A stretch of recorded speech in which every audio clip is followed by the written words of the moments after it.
মামি বললে, তোমাদের একটু শখ মেটাবার জন্য উনি আত্মহত্যা করছেন, দেখতে পাও না? রোজ তোমরা একজন না একজন এসে বাঁশি শুনতে চাইবে। রোজ গলা দিয়ে রক্ত পড়লে মানুষ কদিন বাঁচে? রক্ত রক্ত নয়, দেখবে। বলে মামি চলে গেল। ফিরে এলো একটা গামলা হাতে করে।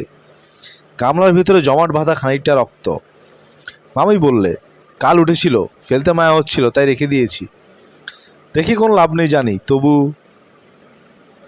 আমি অনুতপ্ত হয়ে বললাম, জানতাম না মামি, জানলে কখনো শুনতে চাইতাম না। ইস, এই জন্যেই মামার শরীর এত খারাপ। মামি বললে, কিছু মনে করো না ভাগ্নে, অন্য কারোর সঙ্গে তো কথা কই না, তাই তোমাকেই গায়ে ঝাল মিটিয়ে বলে নিলাম। তোমার আর কি দোষ, আমার অদৃষ্ট। আমি বললাম, এত রক্ত পড়ে তবু মামা বাঁশি বাজান? মামি দীর্ঘ নিঃশ্বাস ফেলে বললে, হ্যাঁ, পৃথিবীর কোনো বাধাই ওর বাঁশি বাজানো বন্ধ করতে পারবে না। কত বলেছি, কত কেঁদেছি, শোনেন না। আমি চুপ করে রইলাম। মামি বলে চলল, কতদিন ভেবেছি বাঁশি ভেঙে ফেলি, কিন্তু সাহস হয়নি। হয়তো বাঁশির বদলে মদ খেয়েই নিজেকে শেষ করে ফেলবেন, নয়তো যেখানে যা আছে সব বিক্রি করে বাঁশি কিনে না খেয়ে মরবেন। মামির শেষ কথাগুলো যেন গুমরে গুমরে কেঁদে চারিদিকে ঘুরে বেড়াতে লাগলো। আমি কথা বলতে গেলাম, কিন্তু কথা ফুটলো না। মামি একটি দীর্ঘ নিঃশ্বাস ফেলে বললে, অথচ একটি ছাড়া আমার কোনো কথাই ফেলেন না। আগে আকণ্ঠ মদ খেতেন, বিয়ের পর যেদিন মিনতি করে মদ ছাড়তে বললাম, সেদিন থেকে ও জিনিস ছোঁয়াই ছেড়ে দিলেন, কিন্তু বাঁশির বিষয়ে কোনো কথাই শোনেন না। আমি বলতে গেলাম, মামি। মামি বোধহয় শুনতেই পেল না, বলে চলল, একবার বাঁশি লুকিয়ে রেখেছিলাম, সে কি ছটফট করতে লাগলেন, যেন ওর সর্বস্ব হারিয়ে গেছে। বাইরে কড়া নাড়া শব্দ হলো। মামি দরজা খুলতে উঠে গেল। যতীন মামা ঘরে ঢুকতে ঢুকতে বললেন, দিলে না টাকা অতসী, বললে পরশু যেতে। পেছন থেকে মামি বললে, সে আমি আগেই জানি।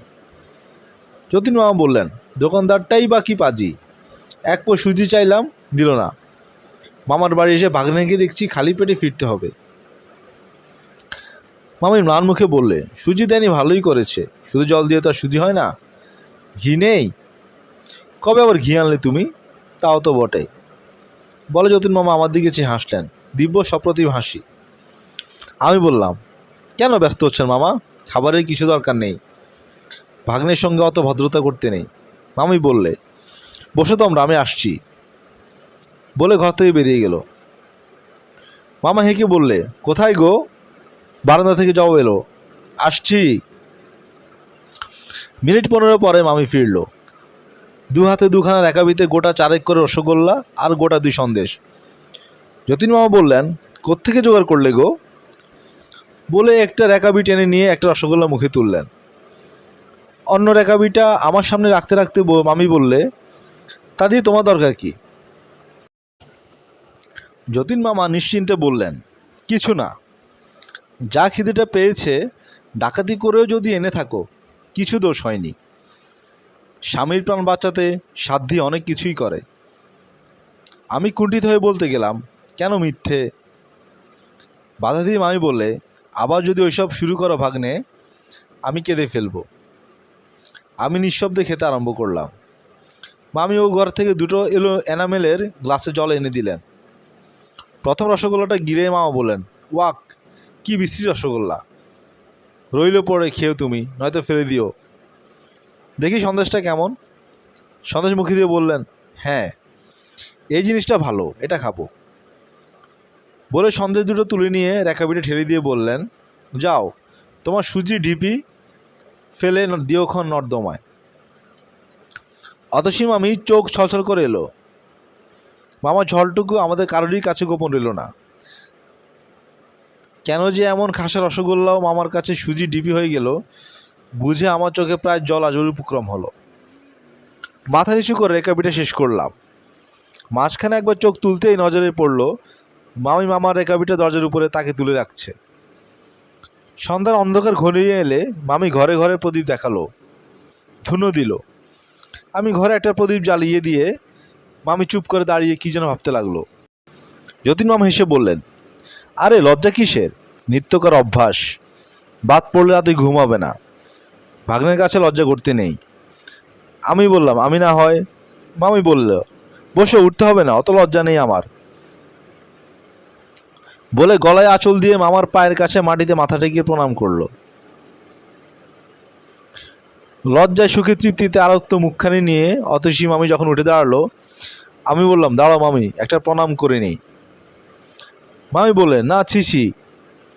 বললাম, ছিছি নয় মামি, আমার নিত্যকার অভ্যাস না হতে পারে, কিন্তু তোমায় প্রণাম না করে যদি আজ বাড়ি ফিরি, রাত্রে আমার ঘুম হবে না ঠিক, বলে মামির পায়ে হাত দিয়ে প্রণাম করলেন। যতীন মামা হো হো করে হেসে উঠলেন। মামি বললে, দেখো তো ভাগ্নের কাণ্ড। যতীন মামা বললেন, ভক্তি হয়েছে গো, সকাল সন্ধ্যা স্বামীকে প্রণাম করো, জেনে শ্রদ্ধা হয়েছে ভাগ্নের। কি যে বলো, বলে মামি পলায়ন করলো।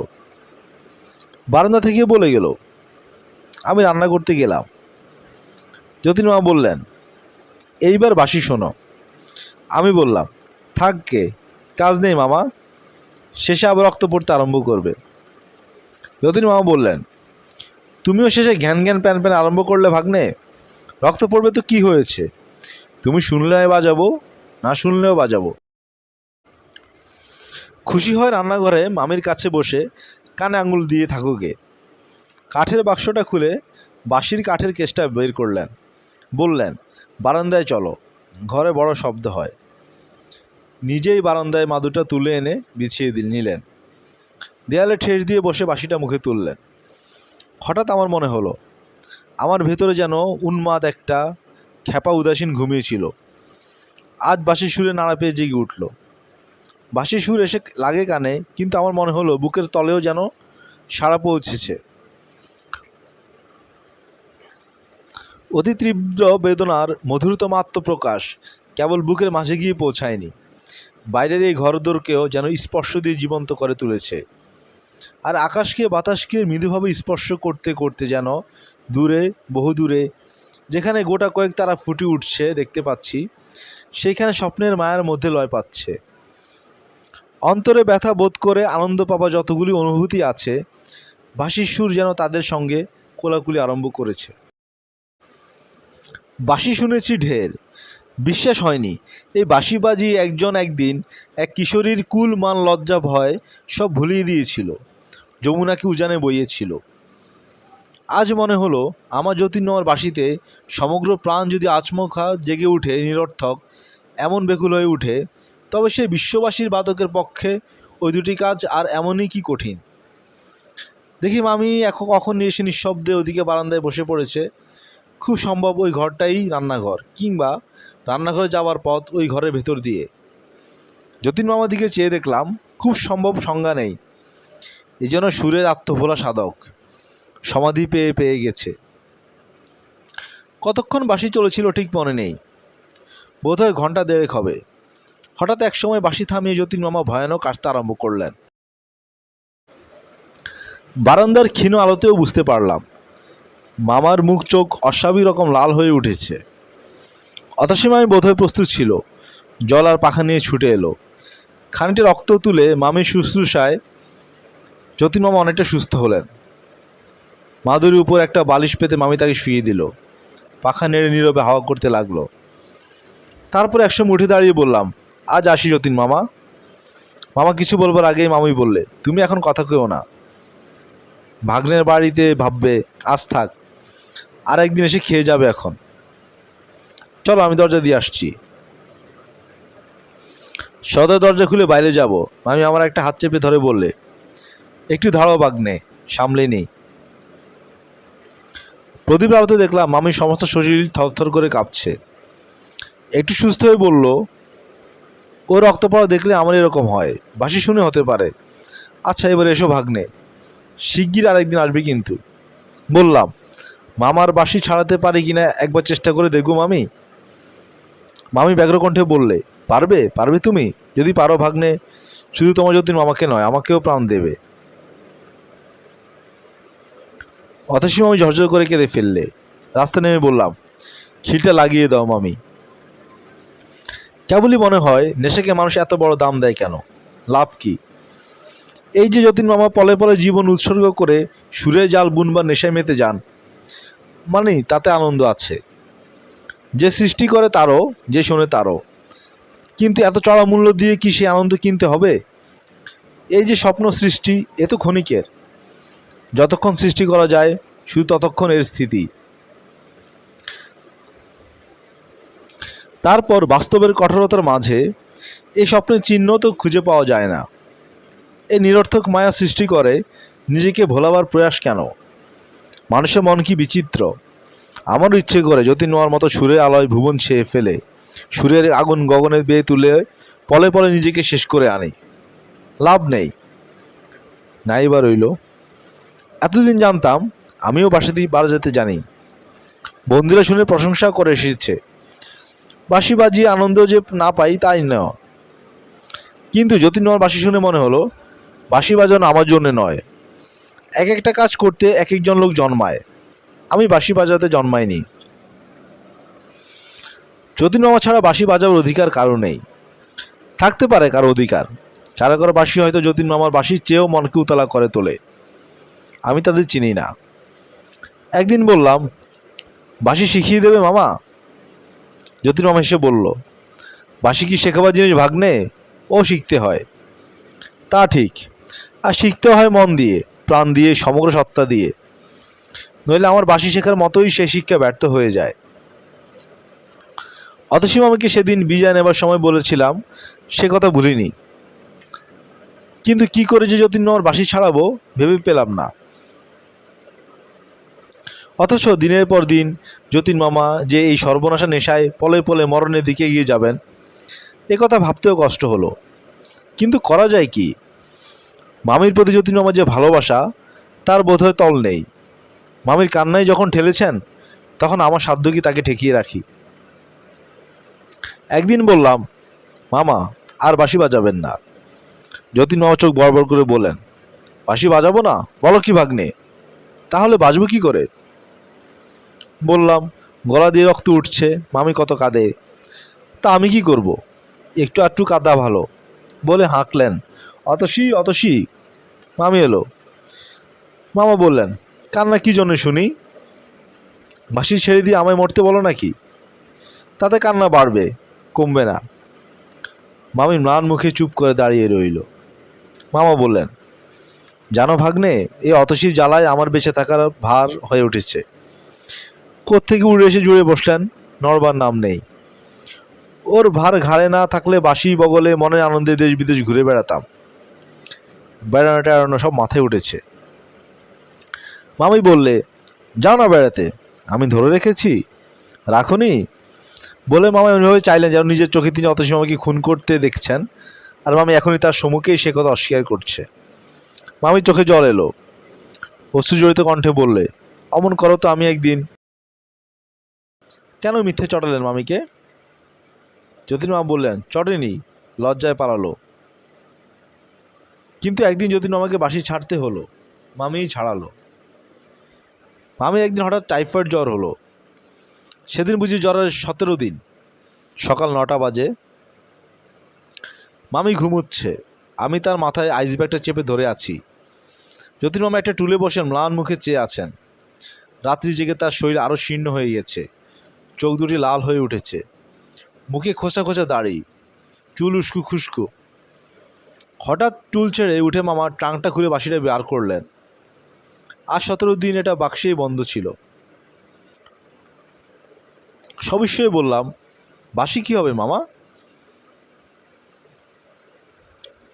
ছেঁড়া পাশপশুতে পা ঢুকাতে ঢুকাতে মামা বললেন, বেচে দিয়ে আসবো। তার মানে? যতীন মামার ম্লান হাসি এসে বললেন, তার মানে ডাক্তার বসকে আরেকটা কল দিতে হবে। বললাম, বাঁশি থাক, আমার কাছে টাকা আছে। প্রত্যুত্তরে শুধু একটু হেসে যতীন মামা প্যারাকেট টাঙানো জামাটা টেনে নিলেন। যদি দরকার পড়ে ভেবে পকেটে কিছু টাকা এনে রেখেছিলাম। মিথ্যা চেষ্টা। আমার মেজমামা কতবার কত বিপদে যতীন মামাকে টাকা দিয়ে সাহায্য করতে চেয়েছেন, যতীন মামা একটি পয়সা নেননি। বললাম, কোথাও যেতে হবে না মামা, আমি কিনবো বাঁশি। মামা ফিরে দাঁড়ালেন, বললেন, তুমি কিনবে ভাগ্নে? বেশ তো। বললাম, কত দাম? বললেন, 135 কিনেছি, 100 টাকায় দেব। বাঁশি ঠিক আছে, কেবল সেকেন্ড হ্যান্ড, এই যা। বললাম, আপনি না সেদিন বলছিলেন মামা, এরকম বাঁশি খুঁজে পাওয়া দায়, অনেক বেছে আপনি কিনেছেন, আমি 135 দিয়ে ওটা কিনবো। যতীন মামা বললেন, তা কি হয়, পুরনো জিনিস। বললাম, আমাকে কি জোচ্চর পেলেন মামা, আপনাকে ঠকিয়ে কম দামে বাঁশি কিনবো? পকেটে 10 টাকার 3টে নোট ছিল, বার করে মামার হাতে দিয়ে বললাম, 30 টাকা আগাম নিন, বাকি টাকাটা বিকেলে নিয়ে আসবো। যতীন মামা কিছুক্ষণ স্তব্ধভাবে নোটগুলোর দিকে তাকিয়ে রইলেন, তারপর বললেন, আচ্ছা। আমি অন্যদিকে মুখ ফিরিয়ে নিলাম। যতীন মামার মুখের ভাবটা দেখার সাধ্য হলো না। যতীন মামা ডাকলেন, ভাগ্নে। ফিরে তাকালাম। যতীন মামা হাসবার চেষ্টা করে বললেন, খুব বেশি কষ্ট হচ্ছে ভেবো না, বুঝলে? আমার চোখে জল এলো। তাড়াতাড়ি মুখ ফিরিয়ে মামির শিয়রে গিয়ে বসলাম। মামির ঘুম ভাঙেনি। জানতে পারল না যে রক্তপিপাসা বাঁশিটা ঝলকে ঝলকে মামা রক্ত পান করেছে। সে বাঁশিটা আমি আজ কিনে নিলাম। মনে মনে বললাম, মিথ্যে আশা, এ যে বালির বাঁধ। একটা বাঁশি গেল, আর একটা কিনতে কতক্ষণ। লাভের মধ্যে যতীন মামা একান্ত প্রিয় বস্তু হাতছাড়া হয়ে যাবার বেদনাটাই পেলেন।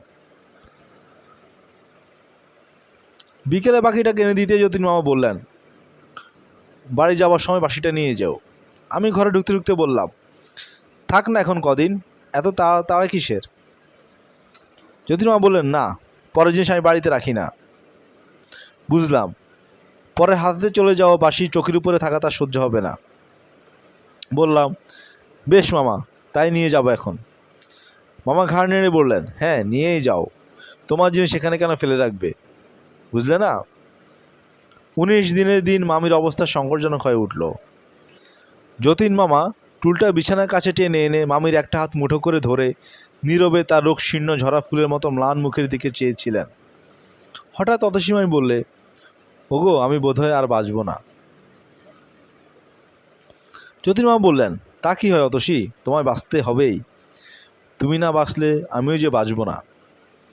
মামি বললে, বালাই, বাঁচবে বই কি, দেখো আমি যদি নাই বাঁচি, আমার একটা কথা রাখবে? যতীন মামা নত হয়ে বললেন, রাখবো, বলো। তিল তিল করে তোমার শরীর ক্ষয় হচ্ছে দেখে উপরে গিয়েও আমার শান্তি থাকবে না, রাখবে আমার কথা? মামা বললেন, তাই হবে অতসী, তুমি ভালো হয়ে ওঠো, আমি আর বাঁশি ছোব না। মামির শীর্ণ ঠোঁটে সুখের হাসি ফুটে উঠল। মামার একটা হাত বুকের উপর টেনে শান্তভাবে মামি চোখ বুঝল। আমি বুঝলাম যতীন মামা আজ তার রোগসজ্জাগত অতসীর জন্য কত বড় একটা ত্যাগ করলো। অতি মৃদুস্বরে উচ্চারিত ওই কটি কথা, তুমি ভালো হয়ে ওঠো, আমি আর বাঁশি ছোব না, অনে না বুঝুক, আমি তো যতীন মামাকে চিনি, আমি জানি, অতসী মামিও জানে ওই কথা কটির পেছনে কতখানি জোর আছে। বাঁশি বাজাবার জন্যে মন উন্মাদ হয়ে উঠলেও যতীন মামা আর বাঁশি ছোবেন না। শেষ পর্যন্ত মামি ভালো হয়ে উঠল। যতীন মামার মুখে হাসি ফুটল। মামি যেদিন পথ্য পেল সেদিন হেসে মামা বললেন, কি গো, বাঁচবে না বলে অমনি মুখের কথা কি না, যে চাড়াল খুড়োর কাছ থেকেই তোমায় ছিনিয়ে এনেছি, জম বেটা তো ভালো মানুষ। আমি বললাম, চাড়াল খুড়ো আবার কি মামা? মামা বললেন, তুমি জানো না বুঝি, সে এক দ্বিতীয় মহাভারত। মামি বললে, গুরু নিন্দা করো না। মামা বললেন, গুরু নিন্দা কি, গুরুতর নিন্দা করব। ভাগ্নেকে দেখাও নতসী তোমার পিঠের দাগটা। মামির বাধা দেওয়া সত্ত্বেও মামা ইতিহাসটা শুনিয়ে দিলেন। নিজের খুড়ো নয়, বাপের পিস্তুত ভাই। মা বাবাকে হারিয়ে 17 বছর বয়স পর্যন্ত ওই খুড়োর কাছেই অতসী মামি ছিল। অত বড় মেয়ে, তাকে কিল চল লাগাতে খুড়োটির বাধ্য না। আনুষঙ্গিক অনসব তো ছিলই। খুড়ো ম্যারেজের একটি অক্ষয় চিহ্ন আজ পর্যন্ত মামির পিঠে আছে। পাশের বাড়িতেই যতীন মামা বাঁশি বাজাতেন আর আকণ্ঠ মদ খেতেন। প্রায়ই খুড়োর গর্জন আর অনেক রাতে মামি চাপা কান্না শব্দে তার নেশে ছুটে যেত। নিতান্ত চটে একদিন মেয়েটাকে নিয়ে পলায়ন করলেন এবং বিয়ে করে ফেললেন। মামার ইতিহাস বলা শেষ হলে অতসী মামি ক্ষীণ হাসি হেসে বললে, তখন কি জানি মদ খায়, তাহলে কখনো আসতাম না। মামা বললেন, তখন কি জানি তুমি মাথার রতন হয়ে আঠার মতো লেপ্টে থাকবে, তাহলে কখনো উদ্ধার করতাম না। আর মদ না খেলে কি এক ভদ্রলোকের বাড়ি থেকে মেয়ে চুরি করার মতো বিশ্রী কাজটা করতে পারতাম গো। আমি ভেবেছিলাম বছরখানেক। মামি বললে, যাও চুপ করো, ভাগ্নের সামনে যাতাবো না। মামা হেসে চুপ করলেন। মাস দুই পরের কথা, কলেজ থেকে শটান যতীন মামার ওখানে হাজির হলাম। দেখি জিনিসপত্র যা ছিল বাঁধাসাদা হয়ে পড়ে আছে। অবাক হয়ে প্রশ্ন করলাম, এসব কি মামা? যতীন মামা সংক্ষেপে বললেন, দেশে যাচ্ছি। দেশে? দেশে আবার আপনার কোথায়? যতীন মামা বললে, আমার কি একটা দেশও নেই ভাগ্নে? 500 টাকা আয় জমিদারি আছে দেশে, খবর রাখো। অতসীমাই বললেন, হয়তো জন্মের মতোই তোমাদের ছেড়ে চললাম ভাগ্নে। আমার অসুখের জন্যই এটা হলো। বললাম, তোমার অসুখের জন্য? তার মানে? মামা বললেন, তার মানে বাড়িটা বিক্রি করে দিয়েছি। যিনি কিনেছেন পাশে বাড়িতেই থাকেন। মাঝখানের পাঁচিরটা ভেঙে দুটো বাড়ি এক করে নিতে ব্যস্ত হয়ে পড়েছে। আমি ক্ষুব্ধ কণ্ঠে বললাম, এত কাণ্ড করলে মামা, আমাকে একবার জানালে না পর্যন্ত? কবে যাওয়া ঠিক হলো?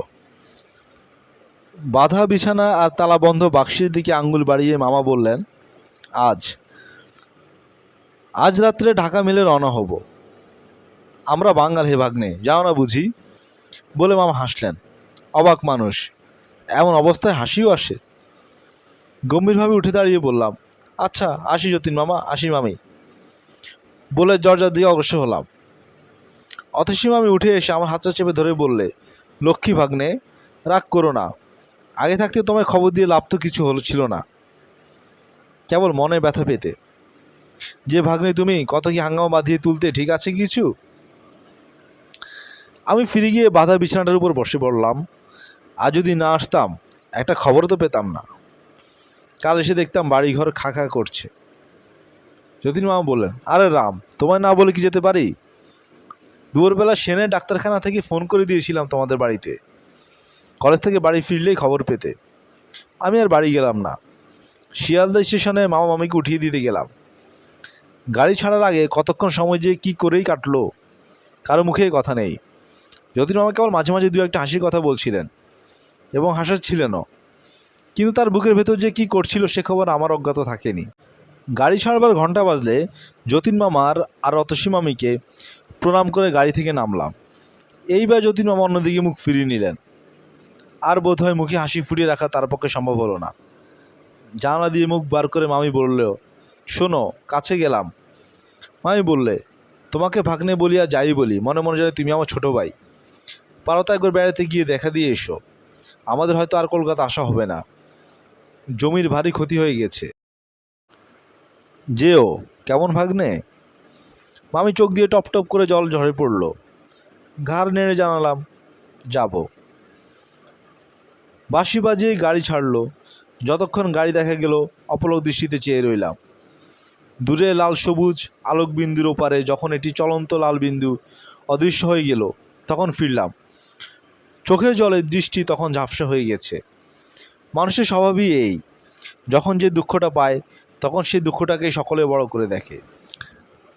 নইলে কে ভেবেছিল যে যতীন মামা আর অতসী মামির বিচ্ছেদে 21 বছর বয়সে আমার দু চোখ জলে ভরে গিয়েছিল, সেই যতীন মামা আর অতসী মামি একদিন আমার মনের এক কোণে সংসারের আবর্জনার তলে চাপা পড়ে যাবেন। জীবনে অনেকগুলো ওলটপালট হয়ে গেল। যথাসময়ে ভাগ্য আমার ঘাড় ধরে যৌবনের কল্পনার সুস্বর্গ থেকে বাস্তবের কঠোর পৃথিবীতে নামিয়ে দিল। নানা কারণে আমাদের অবস্থা খারাপ হয়ে পড়ল। বালিগঞ্জের বাড়িটা পর্যন্ত বিক্রি করে ঋণ শোধ দিয়ে 80 টাকা মাইনের একটা চাকরি নিয়ে শ্যামবাজার অঞ্চলে ছোট একটা বাড়ি ভাড়া করে উঠে গেলাম। মার কাদা কাটায় গলে একটা বিয়ে করে ফেললাম। প্রথমটা সমস্ত পৃথিবীটাই যেন তেতো লাগতে লাগলো। জীবনটা বিস্বাদ হয়ে এলো। আশা আনন্দের এতটুকু আলোড়নও ভিতরে খুঁজে পেলাম না। তারপর ধীরে ধীরে সব ঠিক হয়ে গেল। নতুন জীবনের রসের খোঁজ পেলাম। জীবনের জুয়া খেলায় হার জিতের কথা কদিন আর মানুষ বুকে পুষে রাখতে পারে। জীবনে যখন এইসব বড় বড় ঘটনা ঘটছে, তখন নিজেকে নিয়ে আমি এমনই ব্যাপৃত হয়ে পড়লাম যে কবে এক যতীন মামা আর অতসী মামি স্নেহ পরম সম্পদ বলে গ্রহণ করেছিলাম, সে কথা মনে ক্ষীণ হতে ক্ষীণতর হয়ে গেল।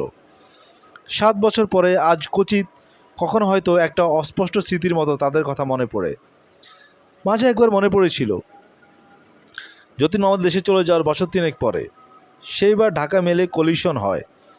মৃতদের নামার মাঝে যতীন্দ্রনাথ রায় নামটা দেখে খুব একটা ঘা লেগেছিল। সে কথা আজও মনে আছে।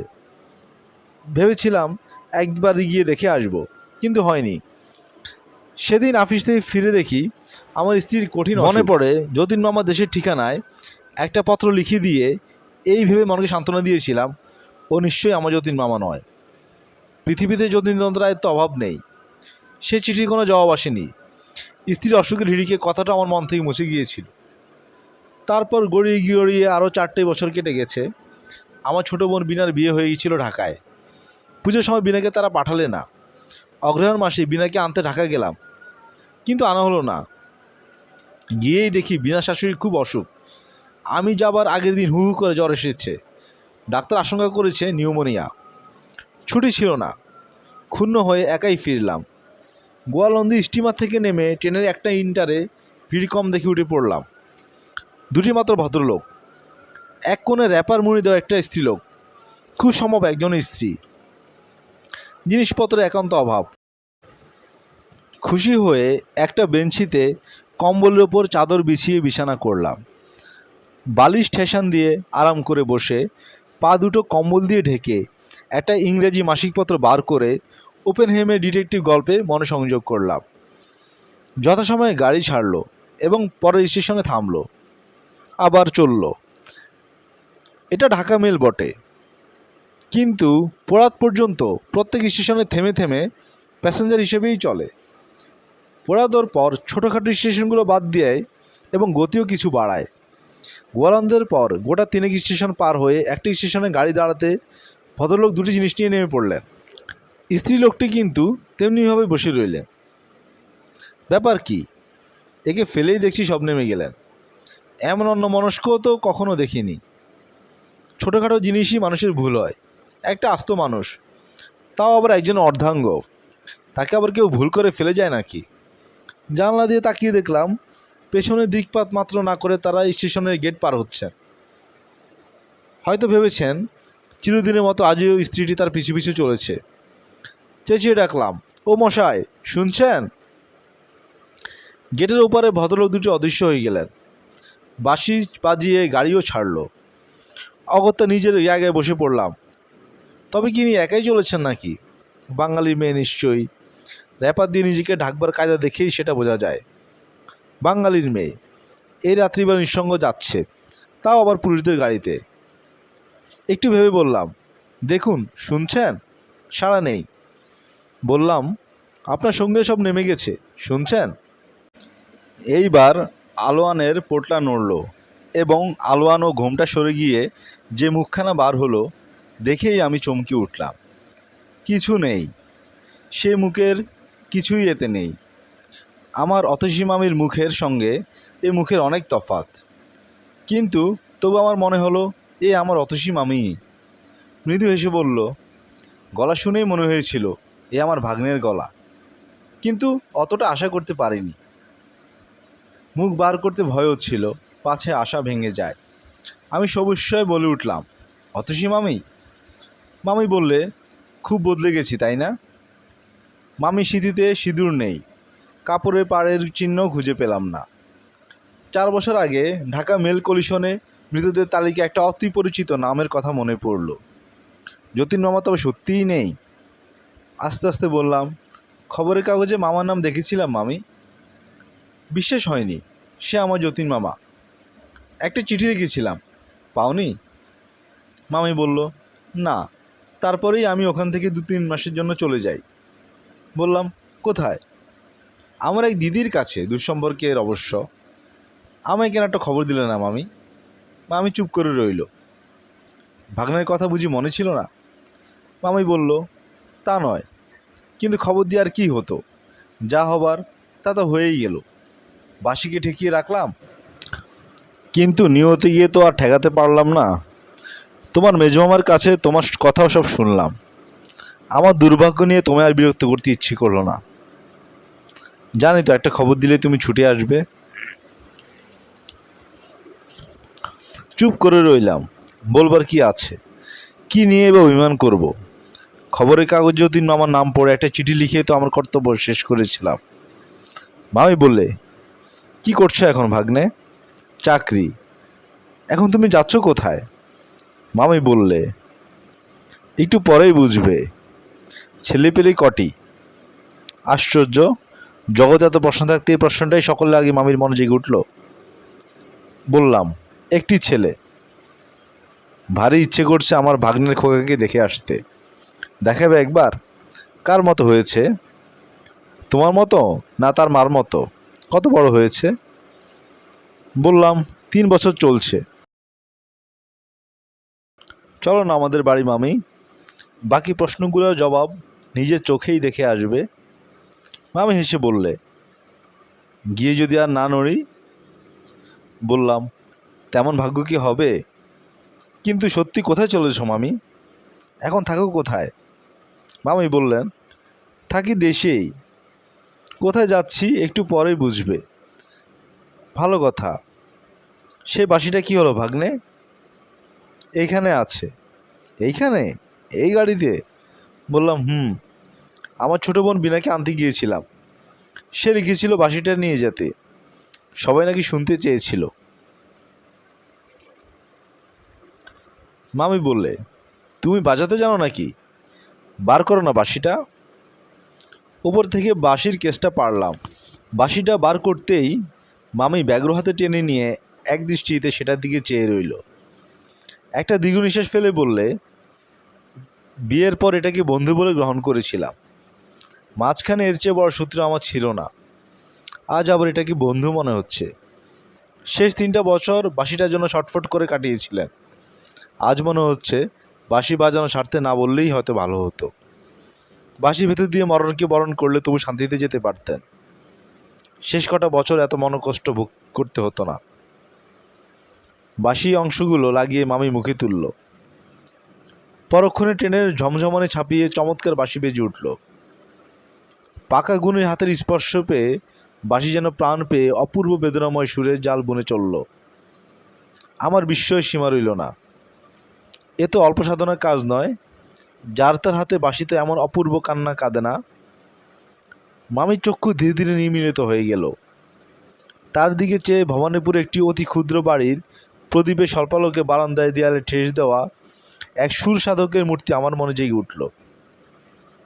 মাঝে 7টা বছর কেটে গেছে। যতীন মামার যে অপূর্ব বাঁশির সুর একদিন শুনেছিলাম, সেই সুর মনের তলে কোথায় হারিয়ে গেছে।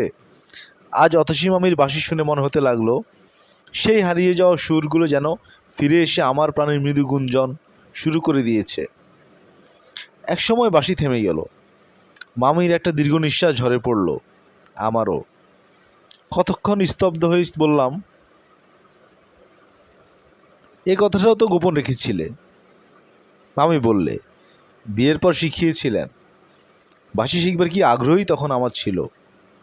তারপর যেদিন বুঝলাম বাঁশি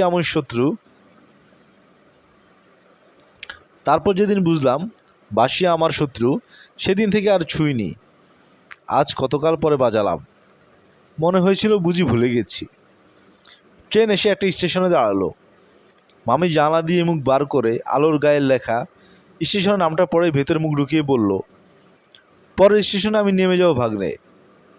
পরের স্টেশনে কেন? মামি বললে, আজ কত তারিখ জানো? বললাম, 17ই অগ্রহায়ণ। মামি বললে, 4 বছর আগে আজকের দিনে। বুঝতে পারছো না তুমি? মুহূর্তে সব দিনের আলোর মতো স্বচ্ছ হয়ে গেল। ঠিক 4 বছর আগে এই 17ই অগ্রহায়ণ ঢাকা মেলে কলিশন হয়েছিল। সেদিনও এমনই সময়ে এই ঢাকা মেলটির মতো সেই গাড়িটা শত শত নিশ্চিন্ত আরোহীকে পলে পলে মৃত্যুর দিকে টেনে নিয়ে যাচ্ছিল। বলে উঠলাম, মামি।